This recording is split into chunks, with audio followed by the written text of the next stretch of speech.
Hello every one. നാളത്തെ +1 business studies എക്സാമിന് ചോദിക്കാനായിട്ട് 100% തന്നെ ചാൻസ് ഉള്ള ഇമ്പോർട്ടൻറ്റ് ക്വസ്റ്റ്യൻസ് ആണ് ഈ വീഡിയോയിൽ നമ്മൾ നോക്കുന്നത്. ചാപ്റ്റർ 1 എന്താണെന്ന് നോക്കാം. Nature and purpose of business എന്ന് പറയുന്ന ചാപ്റ്ററാണ്. അതിൽ നിങ്ങൾ സ്റ്റേറ്റ് മീനിങ് ഓഫ് ബിസിനസ് എന്ന് പറഞ്ഞു കഴിഞ്ഞാൽ എന്താണ് എന്നുള്ളത് അറിഞ്ഞിരിക്കണം. ഏറ്റവും സിമ്പിളായിട്ട് എന്താണ് ബിസിനസ് എന്ന് പറയാമല്ലോ. It is an economic activity involving production or purchase and sale or exchange of goods and services. അതൊരു ഇക്കണോമിക് ആക്ടിവിറ്റിയാണ്. എന്താണ് ഇക്കണോമിക് ആക്ടിവിറ്റി? പൈസ ഉണ്ടാക്കാൻ വേണ്ടി ചെയ്യുന്ന ഒരു പ്രവൃത്തി. അതിൽ എന്താ നടക്കുന്നത്?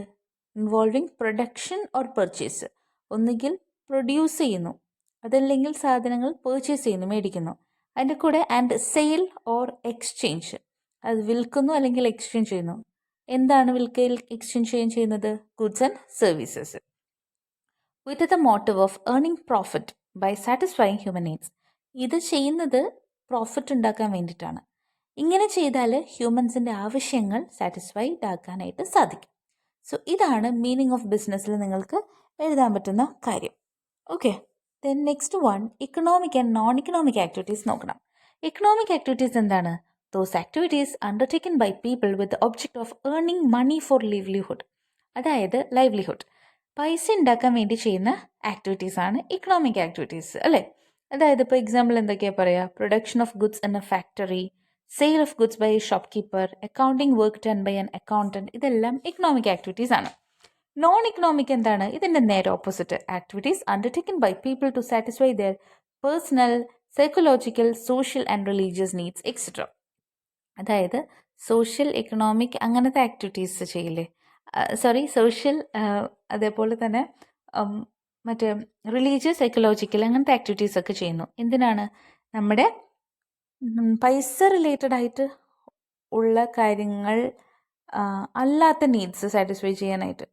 ഇപ്പോൾ നമുക്ക് പൈസ കൊടുക്കാതെ നമുക്ക് കുറേ നീഡ്സ് സാറ്റിസ്ഫൈ ചെയ്യാൻ പറ്റും, അല്ലേ? ഇപ്പോൾ ഒരു ഫുഡ് കുക്ക് ചെയ്യുന്നൊരു ഹൗസ് വൈഫ്, അവിടെ പൈസ കൊടുത്താണോ? അല്ല. അതേപോലെ father teaching his son at home, ഒരു ഫാദർ മകനെ പഠിപ്പിക്കുന്നു വീട്ടിൽ. സോ ഇവിടെ ഒന്നും പൈസയല്ല നോക്കുന്നത്. ഇനി നിങ്ങൾ ശ്രദ്ധിക്കുക, ഇക്കണോമിക്കും നോൺ ഇക്കണോമിക്കും തമ്മിലുള്ള ഡിഫറൻസസ് ചോദിക്കാറുണ്ട്. ഇക്കണോമിക്സ് മെയിൻ തിങ് എന്ന് പറയുന്നത് objective is earning money. Non ഇക്കണോമിക്കിൽ എന്താ പറയുന്നത്? ടു സാറ്റിസ്ഫൈ പേഴ്സണൽ, സൈക്കോളജിക്കൽ അങ്ങനത്തെ നീഡ്സ്. ദെൻ ഇക്കണോമിക് ഒബ്ജക്റ്റീവ് എന്ന് പറഞ്ഞിട്ടുണ്ടെങ്കിൽ ഇക്കണോമിക് ആക്ടിവിറ്റി എന്ന് പറഞ്ഞാൽ മോണിറ്ററി ടേംസിൽ നമുക്ക് മെഷർ ചെയ്യാൻ പറ്റും. നോൺ ഇക്കണോമിക് അങ്ങനെ മോണിറ്ററി ടേംസിൽ മെഷർ ചെയ്യാനായിട്ട് പറ്റില്ല. പിന്നെ നോക്കി, എക്സ്പ്ലെയിൻ ഇനി 3 ഫീച്ചേഴ്സ് ഓഫ് ബിസിനസ്. ബിസിനസ്സിൻ്റെ ഫീച്ചേഴ്സ്, ക്യാരക്ടറിസ്റ്റിക്സ്, നേച്ചർ ഒക്കെ ചോദിച്ചാൽ നമുക്കിതിൻ്റെ ആൻസർ എഴുതാം. എന്താണ്? ഇക്കണോമിക് ആക്ടിവിറ്റിയാണ്. Production or purchase of goods and services ഉണ്ട്. Sale or exchange of goods and services, ഇതൊക്കെ നിങ്ങൾക്ക് എഴുതാം. Next one, what is business risk? Important ആണ്. ബിസിനസ് റിസ്ക് എന്ന് പറയുന്നത് ഇത്രയേ ഉള്ളൂ. Possibility of inadequate profits or even losses due to uncertainties or unexpected events. നമ്മൾ പ്രതീക്ഷിക്കാതെ വരുന്ന, അല്ലേ, സംഭവങ്ങൾ കാരണം ഉണ്ടാകുന്ന നഷ്ടങ്ങൾ, അല്ലെങ്കിൽ നമുക്ക് ആവശ്യത്തിനുള്ള ലാഭമില്ലാതാവുക, ഇതിനെയാണ് റിസ്ക് എന്ന് പറയാം. ഇൻഡസ്ട്രി ആൻഡ് ടൈപ്സ് പഠിക്കണം. 1 വേർഡ് ഒക്കെ എപ്പോഴും ഇതിൽ നിന്ന് ചോദിക്കും. ഇൻഡസ്ട്രി എന്ന് പറയുമ്പോൾ നമുക്ക് ഉദ്ദേശിക്കുന്നത് മെയിൻലി ഇൻഡസ്ട്രീനെ നമുക്ക് 3ആയി തിരിക്കാം. Primary, secondary, tertiary. പ്രൈമറിയിൽ വരുന്നതാണ് എക്സ്ട്രാക്റ്റീവ്, ജെനറ്റിക്. സെക്കൻഡറിയിൽ വരുന്നതാണ് മാനുഫാക്ചറിങ്, കൺസ്ട്രക്ഷൻ. മാനുഫാക്ചറിങ്ങിനെ പിന്നെയും 4ആയിട്ട് തിരിക്കാം. Analytical, synthetic, processing, assembling. Okay, പിന്നത്തെയാണ് ടെറിഷറി ഇൻഡസ്ട്രി. എല്ലാത്തിൽ നിന്നും എക്സാമ്പിൾസ് നോക്കിയിരിക്കണം. അതായത് പ്രൈമറി ഇൻഡസ്ട്രിയിൽ വരുന്നതാണ് എക്സ്ട്രാക്റ്റീവ്, ജെനറ്റിക് എന്ന് പറഞ്ഞു. എക്സ്ട്രാക്റ്റീവിൽ വരുന്നതാണ് ഫാർമിംഗ്, മൈനിങ്, ഹണ്ടിങ്, ഇതൊക്കെ. ജെനറ്റിക് എന്ന് പറയുന്നത് plant nurseries, poultry farms, cattle breeding, ഇതൊക്കെ ചോദിക്കാറുണ്ട്. എക്സാമ്പിൾ തന്നിട്ട് ഏത് ഇൻഡസ്ട്രിയിൽ നിന്ന് ചോദിക്കും. സെക്കൻഡറി ഇൻഡസ്ട്രിയിൽ എന്താ ജസ്റ്റ് നോക്കുകയാണെങ്കിൽ മാനുഫാക്ചറിങ്, അതിൽ വരുന്നതാണ് അനലിറ്റിക്കൽ. അതായത് നമ്മൾ അനലൈസ് ചെയ്തിട്ട് അതിലത്തെ ആവശ്യമില്ലാത്ത എലമെൻറ്റ്സ് എല്ലാം സെപ്പറേറ്റ് ചെയ്യുന്നു. ക്രൂഡ് ഓയിൽ ഉണ്ടാക്കിയെടുക്കുന്നത്, കെറോസിൻ, ഡീസലൊക്കെ ഉണ്ടാക്കിയെടുക്കുന്നത് എക്സാമ്പിളാണ്. സിന്തറ്റിക് ഇൻഡസ്ട്രി എന്ന് പറഞ്ഞിട്ടുണ്ടെങ്കിൽ കുറേ ഇൻഗ്രീഡിയൻസ് മിക്സ് ചെയ്യുന്നതാണ്. Example cement industry. അതേപോലെ പ്രോസസ്സിങ് ഇൻഡസ്ട്രി എന്ന് പറഞ്ഞു കഴിഞ്ഞാൽ കുറേ സ്റ്റേജിൽ കൂടെ കടന്നുപോയി ഫിനിഷ്ഡ് പ്രൊഡക്റ്റ് ഉണ്ടാക്കുന്നു. Like example textile industry, iron and steel, ഇതൊക്കെ. ദെൻ അസംബ്ലിംഗ് ഇൻഡസ്ട്രി എന്ന് പറയുന്നത് കുറേ പാർട്സ് എല്ലാം കൂടെ ജോയിൻ ചെയ്തിട്ട് അല്ലെങ്കിൽ അസംബിൾ ചെയ്തിട്ട് ഫിനിഷ്ഡ് പ്രൊഡക്റ്റ് ആക്കുന്നു. Example computer, T V, automobiles ഒക്കെ. ഇനി കൺസ്ട്രക്ഷൻ ഇൻഡസ്ട്രി പറയാം. Construction of buildings, dams, roads, bridges ഒക്കെ അതിൽ വരും. ടെർഷ്യറി ഇൻഡസ്ട്രി എന്ന് പറയുന്നത് സപ്പോർട്ട് സർവീസസ് കൊടുക്കുന്നു. പ്രൈമറി ഇൻഡസ്ട്രിക്കും സെക്കൻഡറി ഇൻഡസ്ട്രിക്കും സപ്പോർട്ട് സർവീസ് കൊടുക്കുന്നതാണ് ടെർഷ്യറി ഇൻഡസ്ട്രി. ഇനി next one multiple objectives of business ആണ്. അതായത് മെയിൻ ആയിട്ടുള്ള ഒബ്ജക്റ്റീവ് എന്ന് പറയുന്നത് എന്താണ്? ഏർണിംഗ് പ്രോഫിറ്റ് ആണ്. അതല്ലാത്ത ഒബ്ജക്റ്റീവ്സ് ആണ് market standing, innovation, best possible use of scarce resources. ഇതൊക്കെ എക്കണോമിക് ഒബ്ജക്റ്റീവ്സിൽ മൾട്ടിപ്പിളിൽ വരും. സോഷ്യൽ ഒബ്ജക്റ്റീവ്സിൽ വരുന്നത് supply of desired quality of products, avoidance of anti social and unfair trade practices, generation of employment, ഇതൊക്കെ അതിൽ വരും. Next one starting a business basic factors. എപ്പോഴും 5 മാർക്സ് 6 മാർക്സിന് ഇപ്പോൾ ചോദിച്ചു കാണുന്നൊരു ക്വസ്റ്റ്യൻ ആണ് ഇത്. Selection of line of business, size of the firm, choice of form of ownership, location of business enterprises, financial requirement, ഇതൊക്കെ ഇതിന് ആൻസർ ആയിട്ട് വരും. പഠിക്കണം, ഇമ്പോർട്ടൻ്റ് ആണ് കേട്ടോ. Next one give any 2 examples of risk arising due to human causes. Human causes കാരണം ഉണ്ടാകുന്ന റിസ്കുകൾ ഏതൊക്കെയാണ്? മനുഷ്യന്മാരുടെ പ്രവർത്തനങ്ങൾ കാരണം ഉണ്ടാകുന്ന റിസ്കുകൾ നിങ്ങൾക്ക് എഴുതാം. Dishonesty, carelessness of employees, strikes, riots, inefficient management, ഇതൊക്കെ നിങ്ങൾക്ക് ആൻസറിൽ എഴുതാം. Next one is what is commerce. എന്താണ് കൊമേഴ്സ് എന്ന് പറയുന്നത്? കൊമേഴ്സ് എന്ന് പറഞ്ഞു കഴിഞ്ഞിട്ടുണ്ടെങ്കിൽ അതിൽ വരുന്നത് sum total of all activities which are concerned with transfer of goods and services from producer to consumer. പ്രൊഡ്യൂസറിൽ നിന്ന് കൺസ്യൂമറിലേക്ക് ഗുഡ്സ് എത്തുമ്പോൾ അവിടെ നടക്കുന്ന എല്ലാ ആക്ടിവിറ്റീസിൻ്റെ ടോട്ടലിനെയാണ് കൊമേഴ്സ് എന്ന് പറയാം. ഓക്കെ, അടുത്തത് briefly describe the functions of commerce. കൊമേഴ്സിൻ്റെ ഫങ്ഷൻസും ഡിസ്ക്രൈബ് ചെയ്യാനായിട്ട് ഒരു ക്വസ്റ്റ്യൻ നമുക്ക് എക്സ്പെക്റ്റ് ചെയ്യാവുന്നതാണ്. ദെൻ നെക്സ്റ്റ് വൺ കൊമേഴ്സിൻ്റെ ഫങ്ഷൻസിനേക്കാളും കൊമേഴ്സിൽ 2 ആക്ടിവിറ്റീസാണ് വരുന്നത്. Trade and auxiliaries to trade, അതാണ് നോക്കേണ്ടത്. ഓക്കെ, അതാണ് what are trade and auxiliaries to trade എന്നുള്ളതിൽ. ഫങ്ഷൻസ് ഓഫ് കൊമേഴ്സ് ടെക്സ്റ്റിൽ അങ്ങനെ പോയിന്റ്സ് കൊടുത്തിട്ടില്ല. പക്ഷേ trade and auxiliaries to trade ഇല്ലേ, അത് നമുക്ക് നോക്കാം. അതിൽ വരുന്നതാണ്, ഓരോന്നും പഠിക്കണം. ഇപ്പോൾ നോക്കിയേ, ഓക്സിലറീസ് ടു ട്രേഡ് എന്ന് പറയുമ്പോൾ ട്രാൻസ്പോർട്ടേഷൻ, എന്ത് ഹിൻഡ്രൻസ് റിമൂവ് ചെയ്യാനാണ്? Hindrance of place. Communication, hindrance of exchange of information. Banking and finance, hindrance of finance or money. Insurance, hindrance of risk. Warehousing, hindrance of storage of goods. Advertising, hindrance of knowledge or information. Important ആണ്, 1 word ആയിട്ടും ചോദിക്കും. Next one explain the hindrances of place, time, risk and finance. ഇപ്പോൾ നമ്മൾ പറഞ്ഞ question ആണ്. ഇതൊക്കെയാണ് നമ്മുടെ chapter 1 നിന്ന് എപ്പോഴും ചോദിച്ചു കാണുന്ന ക്വസ്റ്റ്യൻസ്. നെക്സ്റ്റ് നമുക്ക് ചാപ്റ്റർ 2 പോവാം. അതായത് ഫോംസ് ഓഫ് ബിസിനസ് ഓർഗനൈസേഷൻ. ഏതൊക്കെയാണ്? Sole proprietorship, joint Hindu family business, partnership, cooperative society, joint stock company, ഇതൊക്കെ വരും. ഓരോന്നിൻ്റെ ഫീച്ചേഴ്സ് അറിഞ്ഞിരിക്കണം. അപ്പോൾ ആദ്യമേ തന്നെ സോൾ പ്രൊപ്രൈറ്റർഷിപ്പ് എത്ര ഇമ്പോർട്ടൻ്റ് ആണെന്ന് നിങ്ങൾക്കറിയാം. എസ് എ ആയിട്ട് 8 മാർക്സിന് എപ്പോഴും റിപ്പീറ്റഡ് വരുന്ന ക്വസ്റ്റൻ ആണ്. സോൾ പ്രൊപ്രൈറ്റർഷിപ്പ് എന്നൊരു ക്വസ്റ്റ്യൻ പഠിക്കാതെ നിങ്ങൾ പോയി കഴിഞ്ഞാൽ അത് വലിയൊരു മിസ്റ്റേക്കാണ് നിങ്ങൾ ചെയ്യുന്നത്. സോൾ പ്രൊപ്രൈറ്റർഷിപ്പിൻ്റെ മെറിറ്റ്സും ഡിമെറിറ്റ്സും നന്നായി പഠിക്കുക. അതേപോലെ ഫീച്ചേഴ്സ് ഓഫ് കോപ്പറേറ്റീവ് സൊസൈറ്റി നന്നായി പഠിക്കുക. അതേപോലെ തന്നെ കോപ്പറേറ്റീവ് സൊസൈറ്റി പഠിക്കുമ്പോൾ അതിൽ കുറച്ച് 1 വേർഡ്സ് ഒക്കെ എപ്പോഴും ചോദിച്ച് കാണാറുണ്ട്. അതായത് each for all and all for each. ഇത് ഏതിൻ്റെ മെയിൻ പ്രിൻസിപ്പിളാണ്? അതായത് മ്യൂച്വൽ ഹെൽപ്പ് എന്നൊക്കെ പറയുന്നത് ഏതിൻ്റെ പ്രിൻസിപ്പിളാണ്? കോപ്പറേറ്റീവ് സൊസൈറ്റിയുടെ പ്രിൻസിപ്പിൾ ആണ്. ഇത് പഠിക്കണം. ഓക്കെ, പിന്നെ നെക്സ്റ്റ് വൺ നോക്കേണ്ടത് describe the advantages and disadvantages of partnership business. Partnership business നോക്കണം. അതേപോലെ തന്നെ what is partnership deed, list any 4 contents. Partnership deed എന്താണെന്ന് നന്നായിട്ട് പഠിക്കണം. പാർട്ണർഷിപ്പ് ഡീഡ് എന്താണ്?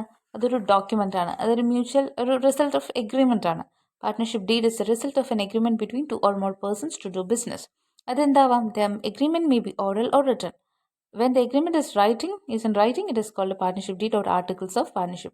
Contents എന്തൊക്കെയാണ്? Name of the firm, name and addresses of all partners, nature of the business, principal place of business, duration of partnership if any. അങ്ങനെ നിങ്ങൾക്ക് ഇഷ്ടം പോലെ contents ഉണ്ട്. ഓക്കെ, അതായത് നിങ്ങൾക്ക് ഒരു 16 എണ്ണം ഉണ്ട്. അതിൽ ഒരു 5 ടൺ എന്തെങ്കിലും ആയിട്ട് എല്ലാം പഠിക്കണം. 5 ടണ്ണായിട്ട് പഠിക്കണം. Briefly explain the following. Nominal partner and active partner. അതെന്തൊക്കെയാണ്? ടൈപ്സ് ഓഫ് പാർട്ട്നേഴ്സിൽ വരുന്നതാണ് അല്ലേ. അപ്പോൾ നോമിനൽ പാർട്ട്ണർ എന്താണെന്ന് പറഞ്ഞുതരാം. A partner A nominal partner is one who allows to use his name by a firm as a partner but does not contribute any capital. Capital ഒന്നും കൊടുക്കുന്നില്ല, business തുടങ്ങാൻ പൈസ ഒന്നും കൊടുക്കില്ല, പക്ഷേ പേര് പാർട്ണറായിട്ട് വെച്ചോളാൻ പറയുന്നതാണ് നോമിനൽ പാർട്ണർ. അടുത്തത് ആക്റ്റീവ് പാർട്ണർ. ആക്റ്റീവ് പാർട്ണർ എന്ന് പറഞ്ഞാൽ a partner who takes active part in the day to day activities of the firm. അതായത് ഡേ ടു ഡേ ആക്ടിവിറ്റീസ് എല്ലാം കൃത്യമായി ചെയ്യുന്ന, അങ്ങനത്തെ ഡേ ടു ഡേ ആക്ടിവിറ്റീസിലെല്ലാം പാർട്ടിസിപ്പേറ്റ് ചെയ്യുന്ന പാർട്ണറാണ് ആക്റ്റീവായിട്ടുള്ള പാർട്ണറാണ് ആക്റ്റീവ് പാർട്ണർ എന്ന് പറയുന്നത്. What is a joint stock company? Explain its features. ഭയങ്കര ഇമ്പോർട്ടൻറ്റ് ക്വസ്റ്റൻ ആണ് ജോയിന്റ് സ്റ്റോക്ക് കമ്പനി. അതായത് a company is an artificial person created by law with limited liability and capital divided into number of transferable shares. Features എന്തൊക്കെയാണ്? Artificial person, separate legal entity, formation, perpetual succession, liability. Very important, എന്തായാലും പഠിക്കണം. Common seal എന്നുള്ളത് ഇതിൽ വരുന്നതെന്ന് എപ്പോഴും ചോദിക്കാറുണ്ട്. അത് നമ്മുടെ ജോയിന്റ് സ്റ്റോക്ക് കമ്പനിയിലത്തെ തന്നെ ആണ്. അതിൻ്റെ ഫീച്ചേഴ്സ് നന്നായിട്ട് പഠിക്കുക. Next one, write any 3 differences between private company and public company. അത് പഠിക്കണം. പ്രൈവറ്റ് കമ്പനിയിൽ എന്തൊക്കെയാണ്, പബ്ലിക് കമ്പനിയിൽ എന്തൊക്കെയാണ്. പബ്ലിക് കമ്പനിയിൽ എത്ര മെമ്പേഴ്സ് വരാം? Minimum 7, maximum no limit. Private company ആണെങ്കിൽ മിനിമം 2, മാക്സിമം 200. ഡയറക്ടേഴ്സ്, പബ്ലിക് കമ്പനിയിൽ മിനിമം 3 ഡയറക്ടേഴ്സ് ആണ്, പ്രൈവറ്റ് കമ്പനിയിൽ മിനിമം 2 ഡയറക്ടേഴ്സ് ആണ്. ഓക്കെ, സോ അങ്ങനെ പോയിന്റ്സ് പഠിച്ച് തന്നെ വേണം പോകാനായിട്ട്. Next one, state any 2 privileges available to a private company. Number of members. A private company can be formed by only 2 members, whereas 7 people are needed to form a public company. അപ്പോൾ അതൊക്കെ privilege ആണ് private കമ്പനിക്ക് കൊടുക്കുന്നത് അല്ലേ. അപ്പോൾ ഇതൊക്കെ അതെഴുതാം. Number of directors ആണെങ്കിലും private company needs to have only 2 directors, well public company must have 3 directors. Okay, ഏതെങ്കിലും 2 എഴുതാം. നെക്സ്റ്റ് വൺ, ചാപ്റ്റർ 3 നോക്കാം. Public, private and global enterprises. What do you mean by departmental undertakings? List any 2 features. Departmental undertakings പഠിക്കണം. It's a form of public sector organisation established as departments of ministry. Okay, examples ഏതൊക്കെയാണ് അതിൻ്റെ വരുന്നത്? Indian railways, post and telegraph, Doordarshan, All India radio, defence establishment, ഇതൊക്കെ ഫീച്ചേഴ്സൊക്കെ ഒന്ന് പഠിക്കാം. നെക്സ്റ്റ് വൺ ആണ്, Indian railways is an example of this form of enterprise. Identify it and write its features. Same question തന്നെയാണ്, ഡിപ്പാർട്ട്മെൻറ്റൽ അണ്ടർടേക്കിംഗ്സ് ആണ്. Next one, bring out the features of government company. Government company എന്ന് പറയുമ്പോൾ നിങ്ങൾ ഓർക്കുക, not less than 51% of paid up capital is held by central government or by any state government or partly by central government and partly by one or more state governments എന്ന് കണ്ടു കഴിഞ്ഞാൽ എന്താണ്? Government കമ്പനിയാണ്. Not less than 51% എന്ന് കണ്ടു കഴിഞ്ഞാൽ ഉറപ്പിക്കണം government കമ്പനിയാണ് ചോദിക്കുന്നത്. ഓക്കെ, അതിൻ്റെ ഫീച്ചേഴ്സ് പഠിക്കുക. Incorporation, separate legal entity, management memorandum and articles of association, അങ്ങനത്തെ ഫീച്ചേഴ്സ് പഠിക്കുക. മെറിറ്റ്സും കൂടെ നോക്കാം. Next one, explain the meaning of a public private partnership. Public private partnership 1 മാർക്കായിട്ട് ചോദിക്കാറുണ്ട്. It's an arrangement between government and private sector for provision of public assets and public services. Okay, അത്രയും പഠിച്ചാൽ മതി. Next one, what are global enterprises? essay 8ഉം 6 മാർക്സിനൊക്കെ expect ചെയ്യാവുന്നൊരു question ആണ്. Global എൻ്റർപ്രൈസസിൻ്റെ വേറെ പേരാണ് മൾട്ടി നാഷണൽ കമ്പനീസ്. നന്നായിട്ട് തന്നെ പഠിക്കേണ്ടതാണ് ഗ്ലോബൽ എൻ്റർപ്രൈസസ്. ഓക്കെ, ഇത് എന്തായാലും എക്സ്പെക്ട് ചെയ്യാം ഈ ഒരു ചോദ്യം. എന്തൊക്കെയാണ് അതിൻ്റെ features? Huge capital resources, giant size, foreign collaboration, advance technology, marketing strategies, expansion of market territory, centralise control ഒക്കെ എഴുതാം. Next one is what is an MNC? ഇത് തന്നെയാണ് answer. Then comes joint ventures. Joint വെഞ്ചേഴ്സും എപ്പോഴും ചോദിക്കുന്ന question ആണ്. Joint venture എന്ന് പറഞ്ഞാൽ ഇത്രയേ ഉള്ളൂ. When 2 businesses agree to join together for a common purpose and mutual benefit, it gives rise to joint venture. 2 business organisation ഒരുമിച്ച് ജോയിൻ ചെയ്തിട്ട് ഒരു കോമൺ പർപ്പസ്, അതുപോലെ 2 പേർക്കും ബെനിഫിഷ്യൽ ആയിട്ടുള്ള കാര്യങ്ങൾക്ക് വേണ്ടിയിട്ട് ജോയിൻ ചെയ്യുന്നു. അതാണ് ജോയിൻറ്റ് വെഞ്ചർ എന്ന് പറയുന്നത്. ഇഷ്ടംപോലെ എക്സാമ്പിൾസ് ഉണ്ട്. വോഡഫോൺ ഐഡിയ, മാരുതി സുസുക്കി, ഇതൊക്കെ അതിൽ എക്സാമ്പിൾസ് ആയിട്ട് പറയുന്ന കാര്യങ്ങളാണ്. പിന്നെ നമുക്ക് നോക്കേണ്ടത് ഈ ചാപ്റ്ററിൽ സ്റ്റാച്യൂട്ടറി കോർപ്പറേഷൻസ് എന്നുള്ളതാണ്. അതിൻ്റെ ഫീച്ചേഴ്സ് എന്തായാലും പഠിച്ചിരിക്കണം. എല്ലാത്തിൻ്റെ എക്സാമ്പിൾസ് നോക്കിയിരിക്കണം. ഓക്കെ, സ്റ്റാച്യൂട്ടറി കോർപ്പറേഷൻ എന്ന് പറയുമ്പോൾ അതിലേതൊക്കെയാണ് വരുന്നത്? സ്റ്റാച്യൂട്ടറി കോർപ്പറേഷനിൽ വേറെ പേര് പബ്ലിക് കോർപ്പറേഷൻ. അതായത് established by special act of parliament. Special act of parliament അതിൽ നിന്ന് എസ്റ്റാബ്ലിഷ് ചെയ്തെന്ന് ചോദിച്ചാൽ അത് ഏതാണ്? അത് നമ്മുടെ സ്റ്റാച്യൂട്ടറി കോർപ്പറേഷൻ ആണ്. സ്പെഷ്യൽ ആക്ട് ഓഫ് പാർലമെൻറ്റ് കണ്ടാൽ ഉറപ്പിച്ചത് സ്റ്റാച്യൂട്ടറി കോർപ്പറേഷൻ ആണ്. Not less than 15% of paid of capital എന്ന് കണ്ടു കഴിഞ്ഞാൽ ഗവൺമെൻറ് കമ്പനി. അത് പഠിക്കണം. ഇനി നമുക്ക് 4th ചാപ്റ്റർ നോക്കാം. Business services. First question, briefly explain the principles of insurance. ഏതൊക്കെയാണ്? Utmost good faith, insurable interest, indemnity, approximate cost, subrogation, contribution, mitigation. So important ആണ്, എന്തായാലും പഠിച്ചിരിക്കണം. ഇത് പഠിക്കാതെ പോകരുത്. പ്രിൻസിപ്പിൾസ് ഓഫ് ഇൻഷുറൻസ് ചിലപ്പോൾ ഒരു 3 എണ്ണം തന്നിട്ട് എക്സ്പ്ലെയിൻ ചെയ്യാനായിരിക്കും ചോദിക്കാം. എക്സാമിന് ഇത് 6 മാർക്സിനും ചോദിക്കും, 8 മാർക്സിനും ചോദിക്കാറുണ്ട്. Next one explain the functions of commercial bank. 8 മാർക്കിൻ്റെ എസ് ആയിട്ട് ചോദിക്കാറുള്ളൊരു ക്വസ്റ്റ്യൻ ആണ് ഫങ്ഷൻസ് ഓഫ് കൊമേഴ്ഷ്യൽ ബാങ്ക്സ്. അത് നന്നായിട്ട് തന്നെ പഠിക്കാം. ഓക്കെ, അതിൽ വരുന്നത് ജസ്റ്റ് ഒന്ന് പറഞ്ഞുതരാം. ഫങ്ഷൻസിൽ ഓക്കെ, കൊമേഴ്ഷ്യൽ ബാങ്ക്സിൻ്റെ രണ്ടായിട്ട് പ്രൈമറി ഫംഗ്ഷൻ, സെക്കൻഡറി ഫംഗ്ഷൻ എന്ന് രണ്ടായിട്ട് തിരിക്കാം. പ്രൈമറിയിൽ വരുന്നതാണ് acceptance of deposits, lending of funds. ഡെപ്പോസിറ്റ്സിൻ്റെ കേസ് എഴുതുമ്പോൾ fixed deposit, current deposit, savings bank account എന്നൊക്കെ എഴുതാം. ലെൻഡിങ് ഓഫ് ഫണ്ട്സിൽ തന്നെയാണ് term loans, cash credit, overdraft, discounting bills of exchange. Secondary ഫംഗ്ഷൻസിന് വരുന്നതാണ് agency services and general utility services. Next one, write any 3 benefits of e banking. എന്തൊക്കെയാണ്? Any time banking, wide access, encourages financial discipline, unlimited access, ഇതൊക്കെ എഴുതാം. Next one, goods versus services. എന്തൊക്കെയാണ് ഇതിൻ്റെ തമ്മിലുള്ള differences എന്ന് നമുക്ക് നോക്കാം. ഗുഡ്സ് എന്താണ്, സർവീസ് എന്താണ്?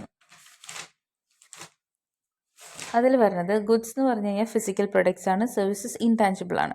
ഗുഡ്സ് എന്ന് പറഞ്ഞു കഴിഞ്ഞാൽ ഹോമോജീനിയസ് ആണ്, സർവീസസ് ഹെറ്ററോജീനിയസ് ആണ്. Goods are tangible, services are intangible. അങ്ങനത്തെ സിമ്പിൾ പോയിന്റ്സ് പഠിച്ചാലും മതി. Then comes types of warehousing. Important ആണ്, എസ്പെഷ്യലി ബോണ്ടഡ് വെയർ ഹൗസ്. അതായത് ടൈപ്സ് ഓഫ് വെയർ ഹൗസിങ് എടുക്കുമ്പോൾ അതിൽ നോക്കേണ്ടത് private warehouse, public warehouse, bonded warehouse, government warehouse, cooperative warehouse. Private warehouse എന്താണ്? അത് operated, owned and leased by company handling their own products. അതായത് സ്വന്തമായിട്ട് ഒരു കമ്പനിക്ക് ഉള്ള വെയർ ഹൗസാണിത്, അവരുടെ പ്രൊഡക്ട്സ് ഒക്കെ വയ്ക്കാനായിട്ടുള്ളത്. പബ്ലിക് വെയർ ഹൗസ് എന്ന് പറഞ്ഞാൽ public warehouse are available for general public to store their goods in return for a storage fee or charge. പബ്ലിക്കിന് അവരുടെ ഗുഡ്സ് സ്റ്റോർ ചെയ്യാനായിട്ടുള്ള വെയർ ഹൗസാണ് public warehouse. Next bonded warehouse, അതായത് license ചെയ്യുന്നത് ആരാണ്? Licensed by the government to accept imported goods prior to payment of tax and customs duty. Government licence ചെയ്തിട്ടുള്ള വെയർ ഹൗസാണിത്. ഇമ്പോർട്ടഡ് ഗുഡ്സ് അക്സെപ്റ്റ് ചെയ്യാൻ വേണ്ടിയിട്ടുള്ള, അത് എടുത്തു വെക്കാനായിട്ടുള്ള വെയർ ഹൗസാണ് അത്. ടാക്സും കസ്റ്റംസ് ഡ്യൂട്ടി ഒക്കെ അടയ്ക്കുന്നതിന് മുമ്പ് ഈ പറയുന്ന ഇമ്പോർട്ട് ചെയ്തേക്കുന്ന ഗുഡ്സ് എടുത്തു വെക്കാനുള്ളതാണ് bonded warehouse. Government warehouse എന്ന് പറഞ്ഞാൽ warehouses are fully owned and managed by government. Fully own ചെയ്യുന്നത്, മാനേജ് ചെയ്യുന്നത് ഗവൺമെൻറ് ആണ്. Next one, cooperative warehouse. Warehouses owned, managed and controlled by marketing cooperative societies or agricultural cooperative society. അവർ own ചെയ്യും control ചെയ്യും ചെയ്യുന്നതാണ് cooperative wear houses. ഇതെന്തായാലും ചോദിക്കാറുണ്ട്, അതും കൂടി ഒന്ന് നോക്കാം. ഓക്കെ, നെക്സ്റ്റ് പാർട്ട് ചാപ്റ്റർ 5 തുടങ്ങിയിട്ടുള്ളത് നമുക്ക് നെക്സ്റ്റ് വീഡിയോ ചെയ്യാം. Okay, thank you for watching.